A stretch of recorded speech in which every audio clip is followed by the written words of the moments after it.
Hello friends, എല്ലാവർക്കും spoken English സീരീസിൻ്റെ പുതിയ വീഡിയോയിലേക്ക് സ്വാഗതം.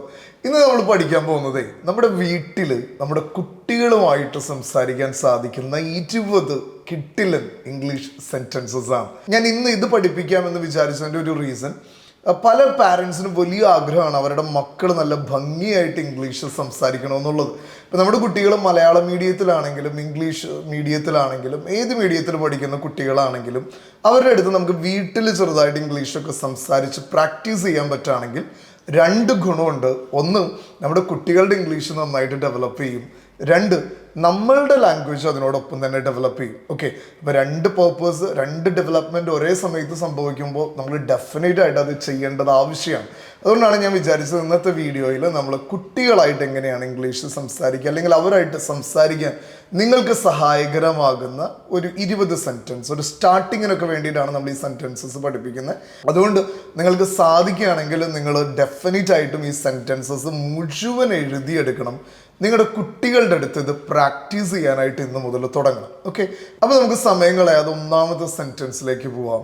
നമ്മൾ കുഞ്ഞുങ്ങളോട് പറയാണ്, നിങ്ങളുടെ റൂമൊക്കെ ഒന്ന് വൃത്തിയാക്കുക. നിങ്ങളുടെ റൂമൊക്കെ ഒന്ന് വൃത്തിയാക്കുക. ഇല്ലേ, നമ്മുടെ കുട്ടികൾക്കായിട്ട് നമ്മൾ ചിലപ്പോൾ റൂം കൊടുത്തിട്ടുണ്ടാകും, അല്ലെങ്കിൽ അവർ ബെഡിൽ നിന്നൊക്കെ എണീറ്റൊക്കെ വന്നു കഴിയും, അല്ലെങ്കിൽ അവർ കളിക്കാനായിട്ട് ആ റൂമൊക്കെ എടുത്തു കഴിഞ്ഞാൽ അവരത് വളരെ അലങ്കോലപ്പെടുത്തിയൊക്കെ ഇടും. അപ്പോൾ നമ്മൾ പലപ്പോഴും പറയും, നമ്മൾ ക്ലീൻ ചെയ്ത് മടുത്തിട്ടുണ്ടാവും, നമ്മൾ പറയും ആ റൂമൊക്കെ ഒന്ന് ക്ലീൻ ചെയ്യ് എന്ന് പറയും. എങ്ങനെയാണ് നമുക്കിത് പറയാം? Clean up your room please. Clean up your room please. Okay, എൻ്റെ ഒപ്പം ഒന്ന് പ്രാക്ടീസ് ചെയ്ത് നോക്കിക്കേ. Clean up your room please. Okay, എൻ്റെ ഒപ്പം ഒരുമിച്ചൊന്ന് പറഞ്ഞു കേട്ടോ. Clean up your room please. Okay, clean up your room please. നിങ്ങളുടെ റൂം ഒന്ന് വൃത്തിയാക്കൂ. ഓക്കെ, നിങ്ങളുടെ റൂം ഒന്ന് ക്ലീൻ ചെയ്യൂ എന്നാണ് നമ്മൾ പറയുന്നത്. ഇനി നമ്മൾ രണ്ടാമത്തെ സെൻറ്റൻസിലേക്ക് പോവാം കേട്ടോ. കുട്ടികൾക്ക് വീട്ടിൽ വന്നു കഴിഞ്ഞാൽ കളിക്കാൻ വലിയ ഇഷ്ടമാണ്. ഡെഫിനറ്റ് ആയിട്ട് അവർ വീട്ടിൽ വന്നു കഴിഞ്ഞാൽ അവർ നമ്മൾ കളിക്കാനായിട്ടൊക്കെ വിടണം.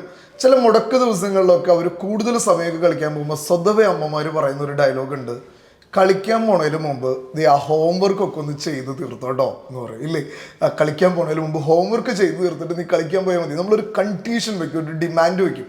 എന്നാലാണ് കളിക്കാൻ പോകാനുള്ള ആഗ്രഹത്തെ പ്രതിയെങ്കിലും അവന്മാർ ഈ ഹോംവർക്സുകളൊക്കെ ചെയ്യുള്ളൂ. നമുക്ക് എങ്ങനെയാണ് ഇത് ഇംഗ്ലീഷിൽ പറയാമെന്നൊന്ന് പഠിക്കാം. Finish your homework before playing.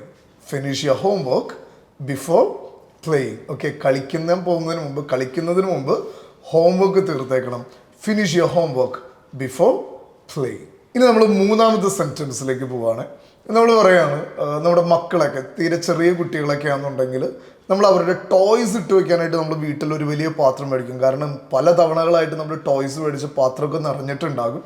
അപ്പോൾ ഈ കുട്ടികൾ കളിക്കാൻ വരുമ്പോൾ ഈ ടോയ് ബിൻ നിങ്ങളുടെ ചെരിഞ്ഞിട്ട് അതൊക്കെ കളിച്ചൊക്കെ കഴിഞ്ഞ് അവരെണീറ്റ് പോകുമ്പോൾ നമ്മൾ പറയും, ഇത് കളിയൊക്കെ കഴിഞ്ഞില്ലേ, ഇനി ആ ടോയ്സ് മുഴുവൻ ആ ടോയ് ബിന്നിൽ എടുത്തു വെച്ച് എന്ന് പറയും. അല്ലേ, ആ പാത്രത്തിലൊന്ന് ഇട്ട് വെച്ച് ടോയ്സ് മുഴുവൻ ആ പാത്രത്തിലേക്ക് ഇട്ടേ എന്ന് പറയും. എങ്ങനെയാണ് നമുക്കിത് ഇംഗ്ലീഷിൽ പറയാം?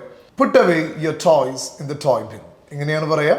Puttu away your toys in the toy bin. Okay, എൻ്റെ ഒപ്പം ഒന്ന് പറഞ്ഞു നോക്കിക്കേ.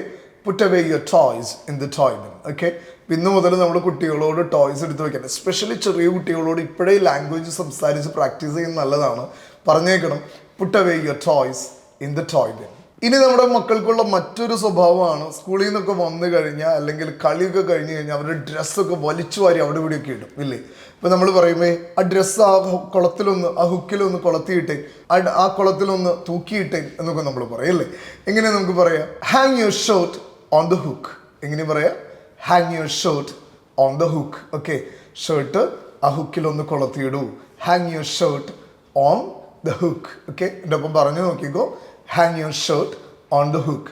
ഇത് എഴുതിയെടുക്കാത്തവരുണ്ടെങ്കിൽ ആ വീഡിയോ ഒന്ന് പോസ് ചെയ്ത് വെച്ചിട്ട് ആ സെൻറ്റൻസ് കൂടെ ഒന്ന് എഴുതിയെടുക്കാനായിട്ട് ശ്രമിക്കണം. ഓക്കെ, ഇനി നമ്മൾ മക്കൾ സ്കൂളിൽ നിന്ന് വരുമ്പോൾ നമ്മൾ ചോദിക്കുകയാണ്, എങ്ങനെയുണ്ടായിരുന്നു ഇന്നത്തെ ദിവസം? ഇല്ലേ, ഞാൻ എപ്പോഴും പറയാറുണ്ട്, കുഞ്ഞുങ്ങളായിട്ട് നമ്മളൊരു പേഴ്സണൽ ടോക്കിംഗ് ടൈം വെക്കണം.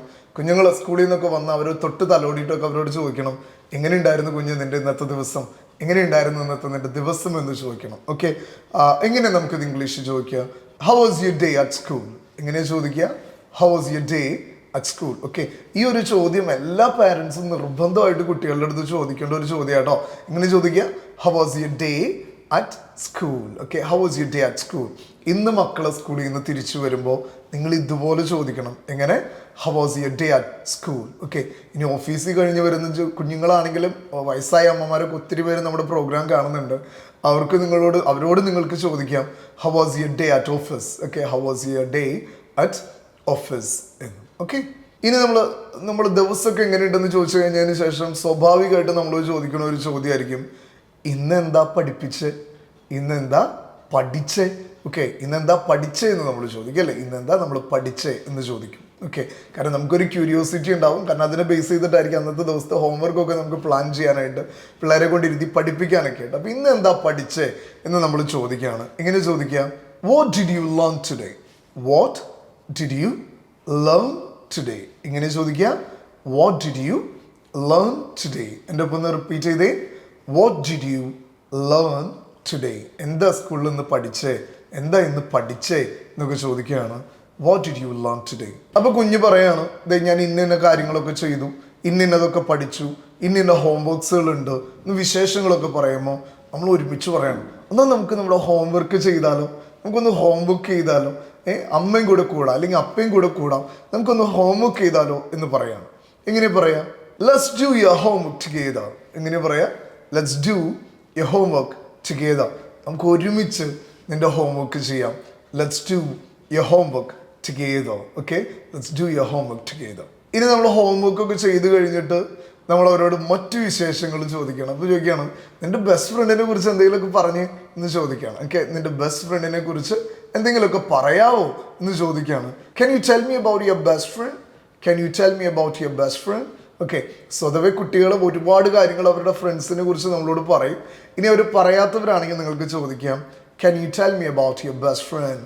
Can you tell me about your best friend? നിന്റെ ബെസ്റ്റ് ഫ്രണ്ടിനെ കുറിച്ചൊക്കെ പറ, നിന്റെ ബെസ്റ്റ് ഫ്രണ്ടിൻ്റെ വിശേഷങ്ങൾ എന്തൊക്കെയുണ്ട് എന്ന് ചോദിക്കുകയാണ്. എങ്ങനെ? Can you tell me about your best friend? ഇനി നമ്മൾ അവർ ഉറങ്ങേണ്ട സമയമായി, ഡിന്നറൊക്കെ കഴിഞ്ഞ് ഉറങ്ങേണ്ട സമയമായി കഴിഞ്ഞാൽ പിള്ളേർ ലാസ്റ്റ് നമ്മളോട് റിക്വസ്റ്റ് ചെയ്യും, കുറച്ച് നേരം കൂടി ടി വി കണ്ടോട്ടെ. എൻ്റെ വീട്ടിലൊക്കെ സ്ഥിരമാണ്, ഉറങ്ങാൻ പോകുന്നതിന് മുമ്പ് അവർ ചോദിക്കും ടി വി കണ്ടോട്ടെ എന്ന് ചോദിക്കും.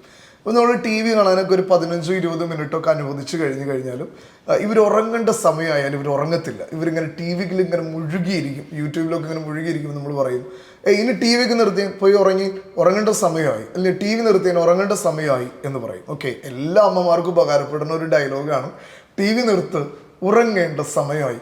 മലയാളത്തിൽ പറഞ്ഞിട്ട് അനുസരിക്കണില്ലെങ്കിൽ ഇന്ന് മുതൽ ഒന്ന് ഇംഗ്ലീഷിൽ പറഞ്ഞനുസരിപ്പിക്കാൻ നോക്കിക്കോ കേട്ടോ.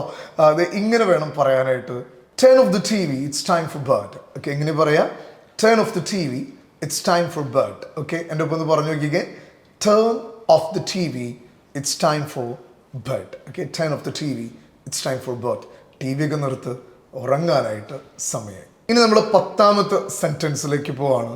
നമ്മൾ കുഞ്ഞുങ്ങളുടെ ഒരു ഹെൽപ്പ് ചോദിക്കുകയാണ്. ഓക്കെ, ഇപ്പം ഡിന്നറിനായിരിക്കും നമ്മൾ എല്ലാവരും ഒരുമിച്ചുണ്ടാകുക. കാരണം ബ്രേക്ക്ഫാസ്റ്റ് ടൈമൊക്കെ ഇപ്പോൾ അച്ഛൻ ഓഫീസിൽ പോകുന്നുണ്ട്, അമ്മയ്ക്ക് ജോലിയുണ്ട്, കുഞ്ഞുങ്ങൾ സ്കൂളിലൊക്കെ പോകേണ്ടതുണ്ടെങ്കിൽ ഒരുമിച്ചിരുന്ന് ബ്രേക്ക്ഫാസ്റ്റ് കഴിക്കാൻ പറ്റില്ല. സ്വതവേ ലഞ്ച് നമുക്ക് ഒരുമിച്ച് കഴിക്കാൻ പറ്റില്ല. എപ്പോഴും നമുക്ക് ഒരുമിച്ച് കഴിക്കാൻ പറ്റുന്ന ഒരു സ്പേസ് എന്ന് പറയുന്നത് നമ്മുടെ ഒരു ഡിന്നർ ടൈമാണ്.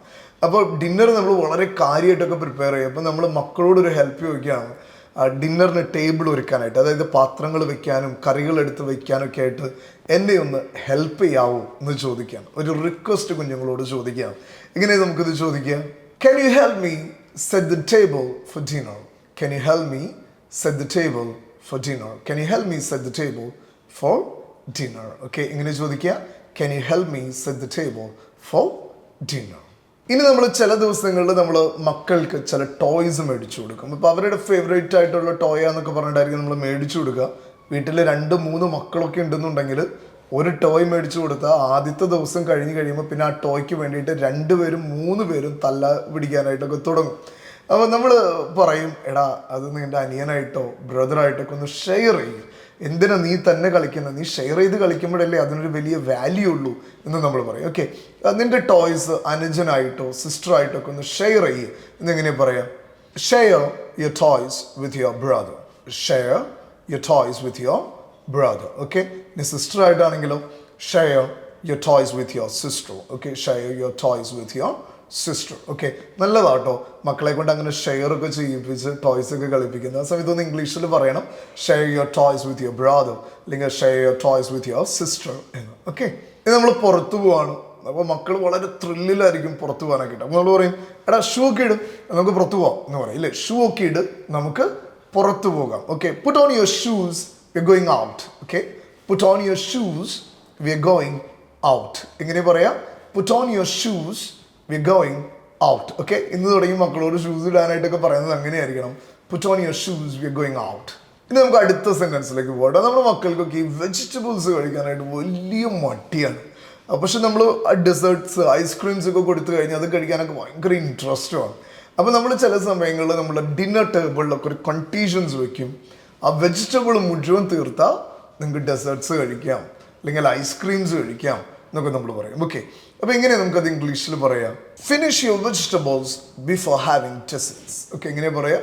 Finish your vegetables before having desserts. Okay, desserts ഒക്കെ കഴിക്കുന്നതിന് മുമ്പ് വെജിറ്റബിൾ കഴിച്ചു തീർക്ക് എന്ന് പറയാണ്. ഇങ്ങനെ finish your vegetables before having desserts. ഇനി നമ്മൾ അടുത്ത സെന്റൻസിലേക്ക് പോകാം. നമ്മുടെ മക്കൾ കളിയൊക്കെ കഴിഞ്ഞ് അവരുടെ ഡ്രസ്സൊക്കെ ഞാൻ നേരത്തെ പറഞ്ഞതുപോലെ വലിച്ചു വാരി അങ്ങ് ഇട്ടേക്കാണ്. അപ്പോൾ നമ്മൾ പറയാണ്, ആ ഡേർട്ടി ക്ലോത്ത്സ് ഒക്കെ, ആ മുഷിഞ്ഞ തുണികളൊക്കെ ആ ലോണ്ട്രി ബാസ്ക്കറ്റിലൊന്നും ഇട്ടേൻ ഇല്ലേ. നമ്മുടെ വീട്ടിലൊരു സ്വതവേ ഒരു പാത്രം ഉണ്ടാകും മുഷിഞ്ഞ വസ്ത്രങ്ങൾ ഇട്ട് വയ്ക്കാൻ. അതായിരിക്കും പിന്നീട് നമ്മൾ കഴുകാനൊക്കെ ആയിട്ട് എടുത്തിട്ട് പോവാം. അപ്പോൾ ആ ലോണ്ട്രി ബാസ്ക്കറ്റിലേക്ക് നമ്മുടെ മുഷിഞ്ഞ വസ്ത്രങ്ങൾ കുഞ്ഞുങ്ങളോട് ഇടാൻ പറയണം. നല്ലൊരു ശീലമാണ്. അത് ഇംഗ്ലീഷിൽ പറയാമെന്നുണ്ടെങ്കിൽ നിങ്ങൾക്കും കുഞ്ഞുങ്ങൾക്ക് അതൊരു ലേണിംഗ് പ്രോസസ്സ് ആയിരിക്കും. എങ്ങനെയാണ് നമുക്കത് ഇംഗ്ലീഷിൽ പറയാം? Put your dirty clothes in the laundry basket. Put your dirty clothes in the laundry basket. എങ്ങനെയാ പറയാ? Put your dirty clothes in the laundry basket. ഈ വസ്ത്രങ്ങൾ ഇടുന്നത് പോലെ തന്നെയാണ് കുഞ്ഞുങ്ങൾ ഈ കുളി കഴിഞ്ഞിട്ട് അവരുടെ ടവല്, തോർത്തൊക്കെ ഇങ്ങനെ കൂട്ടിയൊക്കെ ഇടും. പിന്നീട് അത് കരിമ്പനടിക്കും എന്നൊക്കെ പറഞ്ഞിട്ട് നമ്മൾ പറയാം, അതൊന്ന് വിരിച്ചിടുക അല്ലെങ്കിൽ അതൊന്ന് കൊളത്തിയിടുക എന്ന് പറയും. എങ്ങനെ നമുക്കത് ഇംഗ്ലീഷിൽ പറയാം? Hang up your towel after you shower. Okay, എങ്ങനെയാണ് പറയുന്നത്? Hang up your towel after you shower. Okay, എങ്ങനെയാണ്? കുളി കഴിഞ്ഞതിന് ശേഷം ഈ സംഗതി തൂക്കിയിട്ടേക്കണം, നിങ്ങളുടെ തോർത്ത് ടവലൊക്കെ തൂക്കിയിട്ടേക്കണം എന്ന് പറയാണ്. എങ്ങനെ? Hang up your towel after you shower. എൻ്റെ ഒപ്പം ഒന്ന് പറഞ്ഞു നോക്കിക്കേ, hang up your towel after you shower. ഇനി ചില സമയത്ത് നമ്മുടെ മക്കൾ വാതിലൊക്കെ തുറന്നു വരും. വന്നു കഴിഞ്ഞിട്ട് ചിലപ്പോൾ മഴയുള്ള സമയമാണ്, കാറ്റുള്ള സമയമാണെങ്കിൽ ഇത് കടിക്കുന്നുണ്ടാവും. പക്ഷെ നമ്മുടെ മക്കൾ അപ്പോഴും ആ ഡോറ് ചിലപ്പോൾ ക്ലോസ് ചെയ്യുന്നുണ്ടാവില്ല, അല്ലെങ്കിൽ ചിലപ്പോൾ വല്ല പട്ടിയോ പൂച്ചയൊക്കെ അകത്ത് കിടക്കാനുള്ള പോസിബിലിറ്റി ഉണ്ടാവും. അപ്പോഴവരിങ്ങനെ തുറന്നിട്ടിട്ട് വരും. മക്കൾക്ക് തുറന്ന വാതിൽ അടയ്ക്കുന്ന സ്വഭാവം കുറച്ച് കുറവായിരിക്കും. അപ്പോൾ നമ്മൾ പറയുകയാണ്, നിന്റെ പിറകിലുള്ള വാതിലൊന്ന് അടച്ചേ, നിന്റെ പിറകിലുള്ള വാതിലൊന്ന് അടച്ചേ എന്ന് പറയാണ്. ഇങ്ങനെ പറയാം, close the door behind you. Close the door behind you. നിന്റെ പിറകിലുള്ള വാതിലൊന്ന് അടക്കി. Close the door behind you. ഇങ്ങനെ പറയാം, close the door behind you. ഇനി ചില സമയങ്ങളിൽ നമ്മൾ വൈകിട്ട് ഭക്ഷണത്തിന് ഇരിക്കുമ്പോൾ പിള്ളേർ മാനേഴ്സുകൾ കീപ്പപ്പ് ചെയ്യേണ്ടത്. അവർ ചിലപ്പോൾ ഭക്ഷണം കഴിക്കുമ്പം ശബ്ദം ഉണ്ടാക്കിയിട്ട് ഭക്ഷണം കഴിക്കും. ചിലപ്പോൾ സ്പൂണും ഫോക്കൊക്കെ ഉപയോഗിക്കുന്നുണ്ടെങ്കിൽ അവരത് നേരെ ഉപയോഗിക്കാതിരിക്കും. ചിലപ്പോൾ പാത്രത്തിലൊക്കെ ഇങ്ങനെ കൊട്ടി ശബ്ദം ഉണ്ടാക്കും. അപ്പോൾ നമ്മൾ ഇരുന്ന് പറയും, ഈ മേശയിൽ ഭക്ഷണം കഴിക്കാനിരിക്കുമ്പോൾ ഒക്കെ കുറച്ച് മര്യാദ, മാനേഴ്സൊക്കെ നല്ലതാണ് എന്ന് പറയും. ഓക്കെ, നമുക്ക് എങ്ങനെയാ അത് പറയാം? Use your manners at the dinner table. Use your manners at the dinner table. Okay, എങ്ങനെയാ പറയാ? Use your manners at the dinner table. എങ്ങനെയാണ് പറയുക?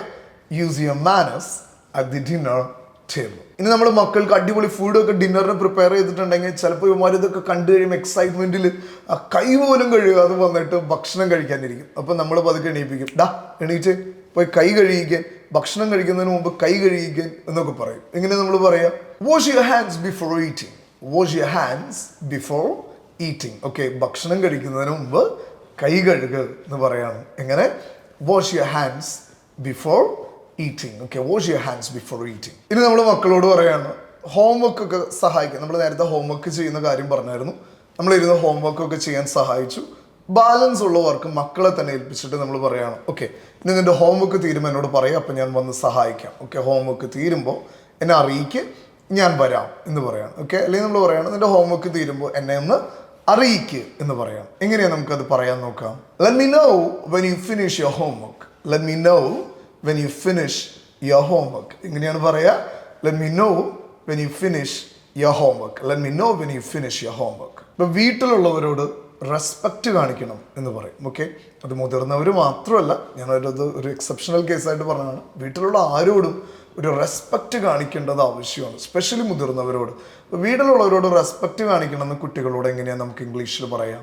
B respectful to others in the house. Be respectful to others in the house. Be respectful to others in the house. അപ്പോൾ 20ാമത്തെ sentence ആണ് നമ്മൾ പറഞ്ഞ് ഏതായിരുന്നു? Be respectful to others in the house. Okay, അപ്പോൾ 20 sentences നമ്മൾ നല്ല ഭംഗിയായിട്ട് പഠിച്ചിട്ടുണ്ട്. ഇത് പഠിച്ചാൽ മാത്രം പോരട്ടോ, എത്രമാത്രം പ്രാക്ടീസ് ചെയ്യുന്നു അത്രയും നമ്മുടെ ലാംഗ്വേജ് നമ്മൾ ഡെവലപ്പ് ചെയ്യും. 20 എണ്ണം പഠിച്ചതും ഇന്ന് മുതൽ നിങ്ങൾ പ്രാക്ടീസ് ചെയ്യാനായിട്ട് തുടങ്ങണം, മക്കളുടെ അടുത്ത് യൂസ് ചെയ്യാനായിട്ട് തുടങ്ങണം. 20 എണ്ണോ ഇന്ന് ഉപയോഗിക്കണമെന്നില്ല. നമ്മൾ ഓരോ ദിവസവും ഒരു 1-2 സെൻറ്റൻസസ് ഇതിൽ നിന്ന് എടുക്കുക, അതിനുശേഷം അത് പ്രാക്ടീസ് ചെയ്യുക. 1-2-3 ദിവസം ആ സെയിം സെൻറ്റൻസ് തന്നെ യൂസ് ചെയ്യുക. അത് കഴിഞ്ഞ് അടുത്ത 2 സെൻറ്റൻസ് എടുക്കുക. നിങ്ങൾക്ക് മനസ്സിലായില്ലെങ്കിൽ വീഡിയോ വീണ്ടും വീണ്ടും പല ആവർത്തി നിങ്ങൾ കാണാനായിട്ട് ശ്രമിക്കുക. ഇനി മക്കളുടെ അടുത്ത് ഇതിലും കൂടുതൽ സെൻറ്റൻസ് ഒക്കെ സംസാരിക്കണം, ഫ്ലുവൻ്റ് ആയിട്ട് ഫുൾ ടൈം ഇംഗ്ലീഷിലൊക്കെ സംസാരിക്കണം, അല്ലെങ്കിൽ സ്കൂളിൽ ചെന്നിട്ട് ടീച്ചേഴ്സിൻ്റെ അടുത്തൊക്കെ ഇംഗ്ലീഷിൽ സംസാരിക്കണമെന്നൊക്കെ നിങ്ങൾക്ക് ആഗ്രഹം ഉണ്ടെങ്കിൽ നമ്മുടെ ആക്സെൻറ്റയിൽ 1-on-1 live English training program ഉണ്ട്. അമ്മമാരാണ്, അപ്പന്മാരാണ്, എപ്പോഴാണ് പഠിക്കുക എന്നുള്ള ടെൻഷൻ ഒന്നും വേണ്ട കേട്ടോ. നമ്മുടെ ട്രെയിനേഴ്സ് രാത്രി 11 മണി വരെ ഓൺലൈനിൽ അവൈലബിൾ ആണ്.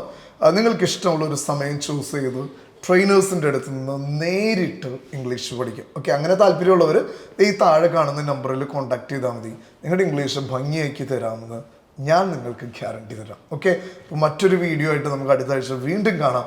Until then it's bye from Linto.